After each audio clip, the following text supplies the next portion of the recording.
Hi, this is President. Alright guys, Chosen Bible Hour is coming out. Last week I think it was 1995. I'm guessing today's going to be 1995, but we'll see what happens. So, I do not own these rights to these music and all that, so please do not copyright me. So, alright, here we go guys. Hope you all enjoy. Join me each day as we tackle tough questions about the Bible. Answers with Ken Ham, weekday afternoons at 5:15 Central Time on BCY America. Coming up next, a CBH Classic broadcast first aired in 1995. Hi, everybody. It's time for another visit with all your friends from the Children's Bible Hour. Boys and girls for Jesus, this our earnest prayer. Boys and girls for Jesus, home and school and play and everywhere we'll tell the world of life in Jesus. He is all our song. There is all you need in Jesus. Won't you come along? And now, here's Uncle Charlie. Hi, Uncle Charlie. Hi there, come on in. You're just in time for our weekly visit, and you are as welcome as can be, whether you are 3 years old or 103. You know, every week we get letters from those who really can't be called kids anymore, and they say, Uncle Charlie, your music, words, stories, keys for kids aren't just for kids, you know. Well, that's for sure, because no matter how old we get, we still need to learn a few things, and we try to make that learning process fun. Catherine from California wrote to say she and her mom love my riddles, and they don't think they're dumb, and she sent some cute ones herself.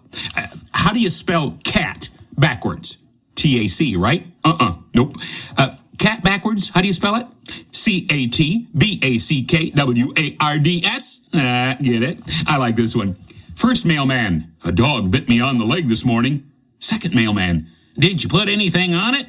First mailman, no, he liked it plain. Oh, groan. One more.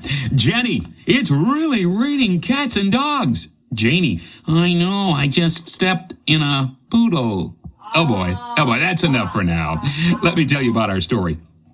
Boy, do I know some kids, and adults too for that matter, including your Uncle Charlie, who need today's story. It's called Give Me. Are you a gimme person? Gimme this, gimme that? If that's a problem, you'll learn in a fun way some good lessons from today's story called Give Me. Right now, we're going to do what we always do, give you some good music. Right, choir? You talk about music, do I hear us sing? You talk about music, in joy bells ring. We sing and we praise Him, our Lord, our King. You talk about music, come and hear us sing. You talk about music, come and hear us sing. That's a cute song written by our good Florida friend Tom Risk. At first, some members of the choir said, Uncle Charlie, aren't we bragging when we say, you ought to hear us sing? And I said, no, because the ability you have to sing is given you by God. So use it and do your best while you're doing it, and then you can say that and mean it. You ought to hear us sing. Hey, choir, do that song once more. You talk about music, do I hear us sing? You talk about music, in joy bells ring. We sing and we praise Him, our Lord, our King. You talk about music, come and hear us sing. You talk about music, come and hear us sing. That's right, kids. Our songs are sung in praise to our Savior. He's the one that gave us our voices in the first place. Sing another song about Jesus. Let's sing a song about Jesus. Let's sing a song about Him. Let's sing a song about Jesus and let the Spirit move within. Everybody get in one accord. Clap your hands and praise the Lord. Let's sing a song about Jesus tonight, and let's sing a song about Him. Let's sing a song about Jesus. Let's sing a song about Him. Let's sing a song about Jesus and let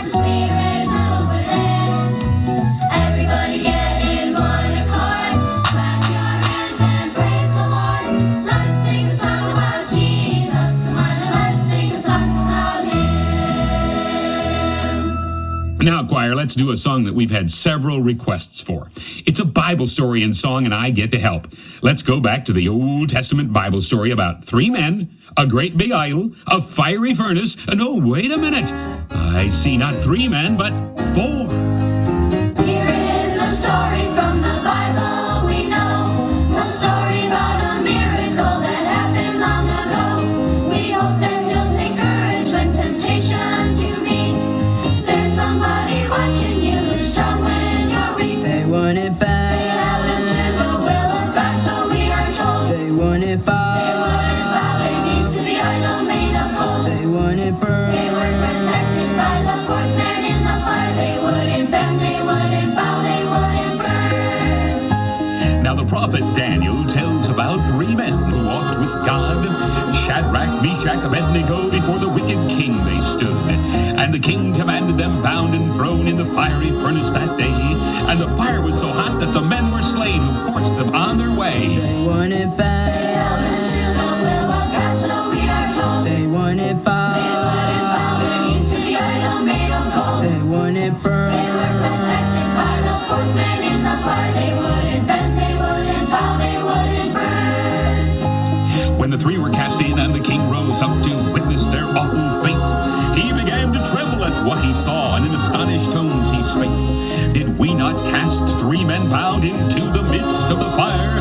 Lo, I see 4 unhurt, unbound, and walking around down there. There's Shadrach, Meshach, Abednego, and the fiery coals they trod. And the form of the 4th man that I see is like the Son of God. They want it They held to the bad. will of God, so we are told. They want it They wouldn't bow their bad. knees to the idol made of gold. They want it They were protected burned. by the 4th man in the fire. They wouldn't bend, they wouldn't bow, they wouldn't burn. They wouldn't bend, they wouldn't bow, they wouldn't burn. Hey kids, are you ever afraid? When you go to bed at night, do you hear all sorts of strange noises and imagine that there are creatures under your bed ready to get you? I remember many times when I was a kid being afraid. Guess I didn't have this song by Rachel to listen to, or I would have known what to do. Rachel, tell us why you are not afraid. When I am afraid, I will trust in you. I will trust in you. I will trust in you. When I am afraid, I will trust in you. In God, whose word I praise. When I am afraid, I will trust in you. I will trust in you. I will trust in you. When I am afraid, I will trust in you. In God, whose word I praise. In God I trust. When I am afraid, in God I trust. In God, whose word I praise. When I am afraid, I will trust in you. I will trust in you. I will trust in you. When I am afraid, I will trust in you. In God, whose word I praise. Most of you know that my new helper for these visits is Uncle John. You hear him often in stories, quizzes, and other special features. In fact, in a few minutes, we'll have Uncle John share another question kids ask about the Bible. But first, we're going to hear from another member of the Elmore family. Oh, by the way, that's Uncle John's last name, Elmore. He has a wife named Pam, and he has a son named Matt, who is one of the new members in the choir. But today we're going to hear Matt sing a solo for us. A great little song we've used before, but it bears repeating. Give It Away. And right after Matt, we'll hear from Uncle John. If you've got a little love, give it away. Hey, hey, hey. If you've got a little love, give it away. Hey, hey, hey. Let your love keep shining through in all you say and all you do. If you've got a little love, give it away. Hey, hey, hey. If you've got a little joy, give it away. Hey, hey, hey.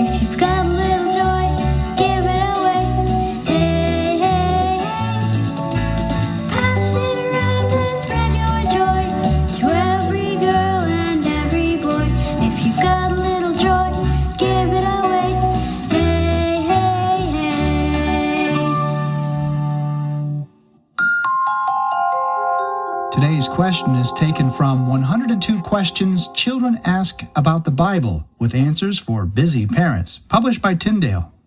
Our question today, how can kids study the Bible? The answer? Well, studying the Bible is not as difficult as it may sound. In fact, it can be fun. First, start out by just reading the Bible. Read short portions, a paragraph or a whole story, and read it in a translation you understand. Second, ask a parent to explain big words to you that you don't understand. And third, memorize verses that tell you what you should do. As you read and study, you will have questions about what the Bible means. Well, save your questions and find someone to answer them, like a parent or a Sunday school teacher or a pastor. It's good to read the Bible every day. Make it a habit. And if you get really ambitious, you can use a Bible dictionary and an atlas. A dictionary tells what Bible words mean, and an atlas shows where Bible places are. Joshua 1:8 says, "Always remind the people about these laws. You yourself must think about them every day and every night. That way, you will be sure to obey all of them." Back to you, Uncle Charlie. Thanks, Uncle John. I always enjoy those. And speaking of enjoying, I know many of you are going to enjoy what we're going to do next. About 2 years ago, for our 1993 summer tour, Chris and Melissa sang a cute song with lots of sound effects and fun stuff in it. It's called the Telephone Song, and several have asked if we could play that again sometime. You'll notice that Chris's voice is a whole lot higher than it is now. Here it is, the Telephone Song.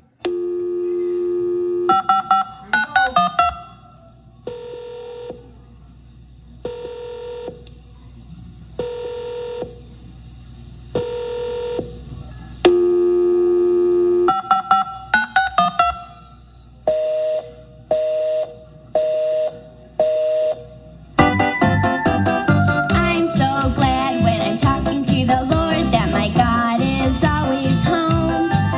No, he won't hang up when I call on his name, and I never get a busy tone.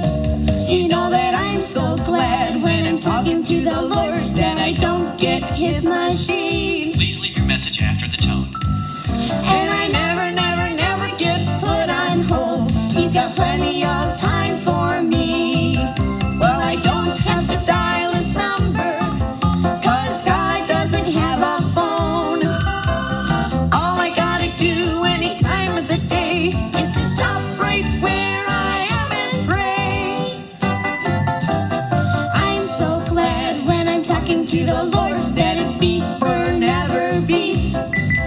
And no matter how late I call on him, he never ever goes to sleep.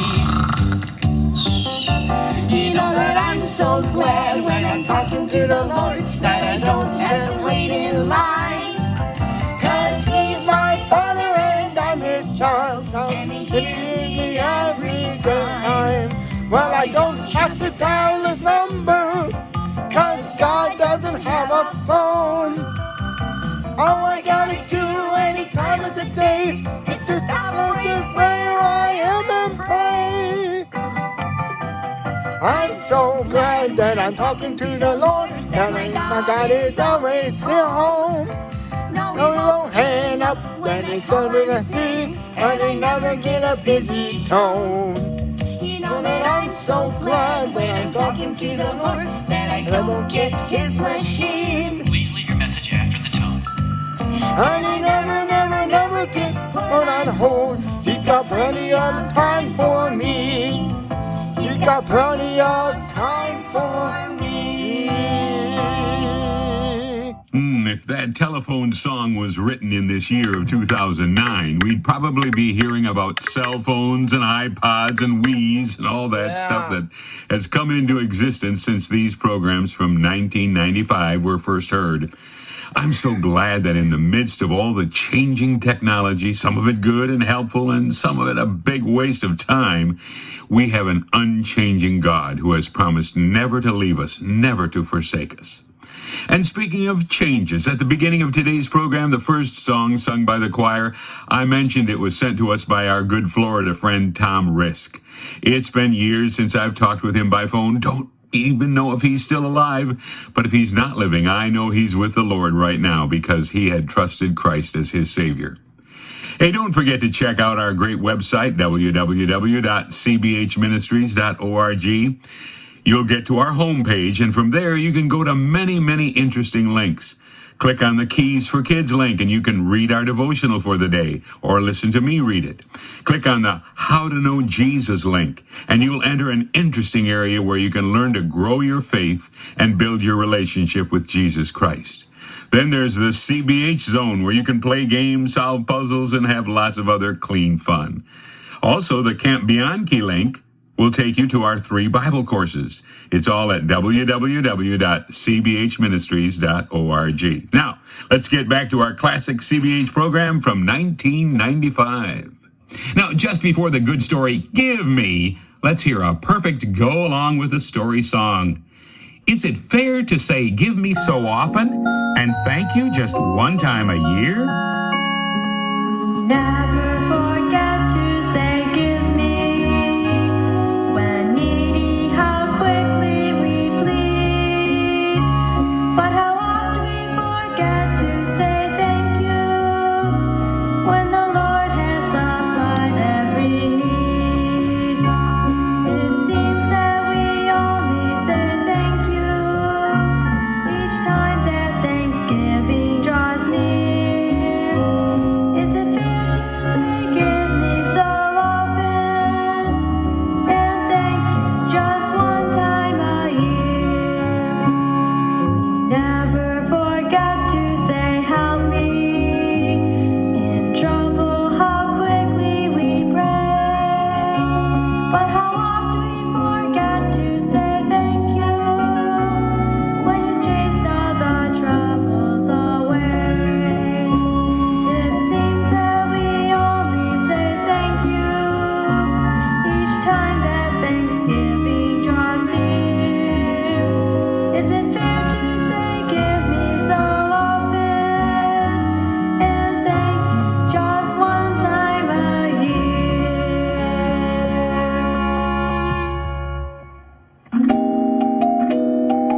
Our story today, written especially for the Children's Bible Hour by Barbara Westberg, is entitled Give Me. Thanks for the ride, Mrs. Payne. See you in a few minutes, Jill. Hi, Dad. Come give me a push. Sorry, Brian, but I don't have time. You're going to have to learn to pump yourself in that swing, or else get Tom to push you. Oh, you never have time for me, Beth.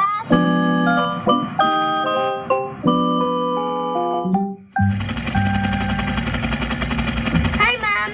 Hi, Tom. I'm home. What are you doing, Mom?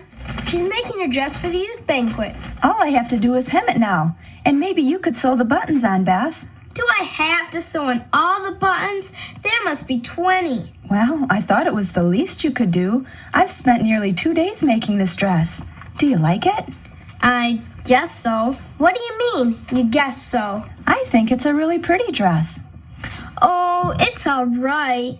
But all the other girls are buying their dresses. I'll probably be the only girl in a homemade dress. So what? Don't you think it's just as pretty as any of the dresses that we've seen in the stores, Beth? Well, I guess so, but... Oh, you won't understand. Where are you, Beth? We're in the den, Brian. Say, Mom, will you give me a couple of dollars? Jill and I are going to go get a Coke. It doesn't take $2 to get a Coke. You stay out of this, Tom. Tom is right, you know. Oh, Mother, do I have to count for every penny? It wouldn't hurt if I had a little left over. Beth, did you bring your notebook home? Will you give me some paper? No, Brian, I didn't bring my notebook home. Then will you give me a piece of that pretty paper you have in your desk? No way! I will not give you a piece of my stationery, and you stay out of my desk. Mother, are you going to give me any money? Well, Beth, that depends. Can you be home in time to clean your room before supper? Of course I can. Okay, you may go. I'll give you $1, Beth. That's enough. You may go get it out of my purse. I don't see why you won't give me $2. I don't see why you won't give me a piece of paper. You're selfish, Beth. Oh, you hush up, Brian. Just because I don't give you everything you want doesn't mean I'm selfish. You just want too much. I'm going now. I'm leaving too. Bye, Mom. Bye, Brian. Bye, kids.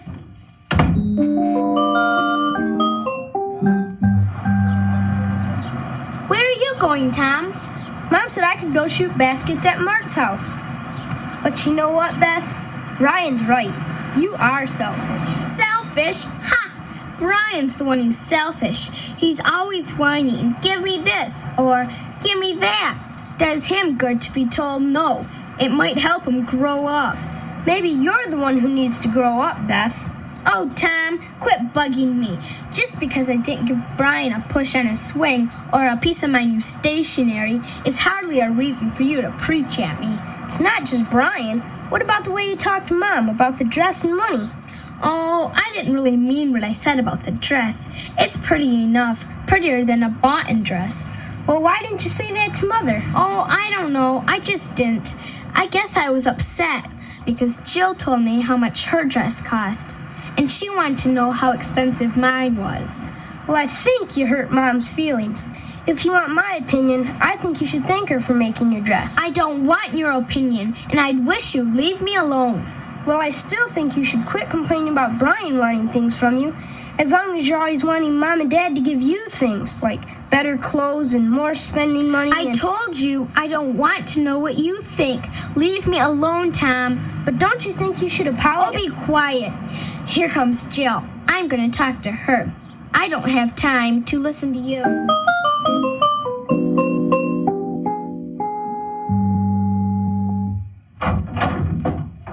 Hi, everybody. I'm home. Oh, hi, honey. Did you have a good day? Just fine. I saw Beth and Tom walking down our street.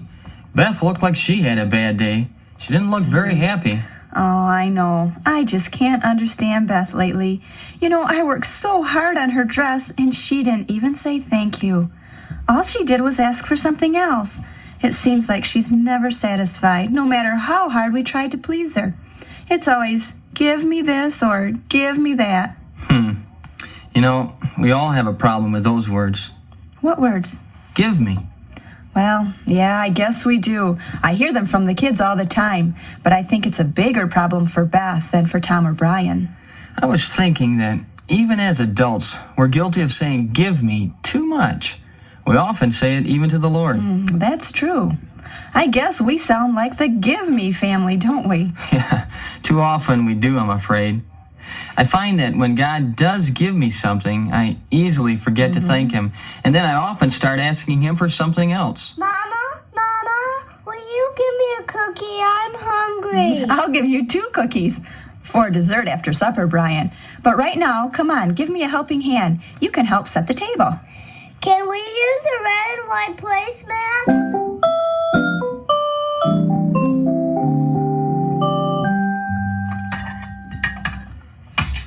That was a very good meal, Linda. Oh, thank you, Sam. Beth, would you help me clear the table, please? I need to get ready for visitation. Oh, Mother, do you have to go? I told Pam I'd come over this evening. She's going to show me a new way to do my hair. But Beth, you know this is your evening to stay home with Brian while we do our Sunday school visitation. Oh, brother, why can't Tom stay with him? You know why. I have ball practice. Do you have any homework, Beth? Oh, a little, but I'll do it when I get home. Have you cleaned your room? And when do you plan to sew the buttons on your new dress? The banquet's tomorrow evening, you know. Oh, Mother, won't you sew on the buttons for me, please? I'm so busy. No, Beth, I won't. It seems to me, young lady, that you want all the blessings of being our child, but none of the responsibilities. I don't know what you're talking about. I think you do, Beth. You want your mother and me to provide you with spending money, new clothes, transportation, and lots of things, but you want none of the responsibilities of being part of this family. Responsibilities? Like what? Well, like clearing the table, or babysitting your little brother, cleaning your room, and many other things too numerous to mention. It's very easy to fall into a give-me rut and always be asking for things.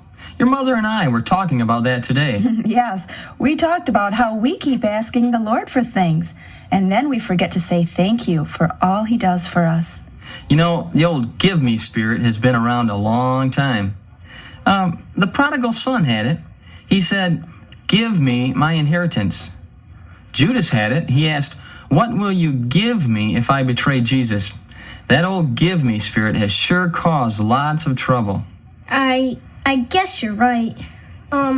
If you want me to, I can help with the dishes before I go to baseball practice, Beth. Thanks. Then I'll have more time to play with Brian. I know that's what I should do. Oh, goody. And Mom, thanks for sewing my dress. I really do like it.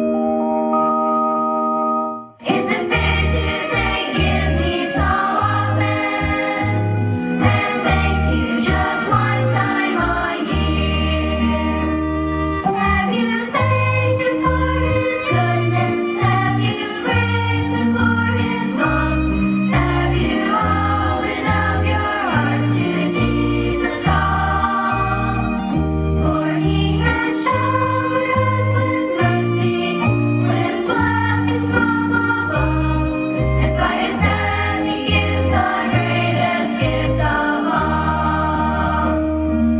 Jesus, we just want to thank you.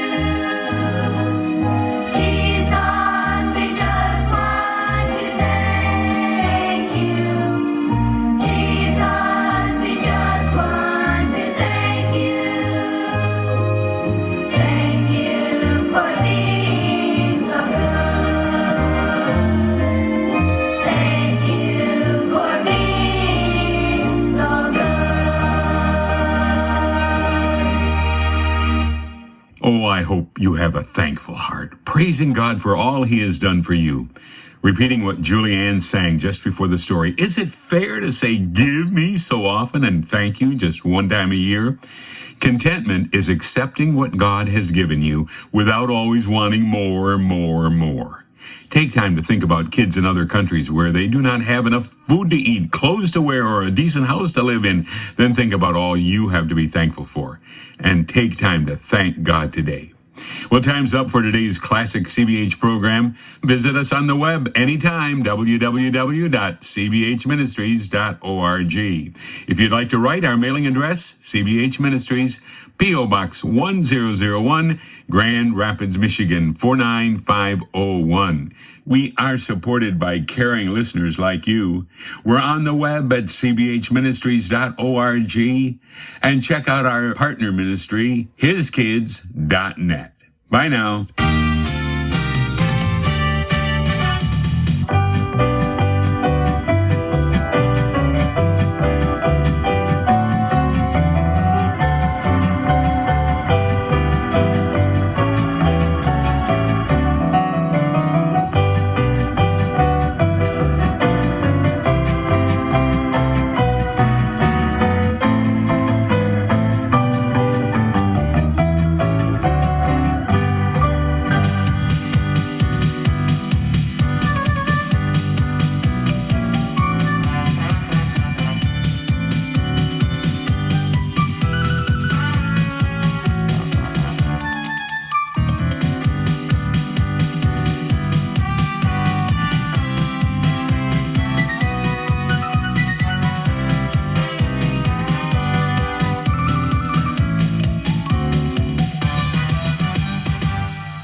Stop. Stop recording. Guys, that's pretty much it. This is me signing off. Have a great day, guys.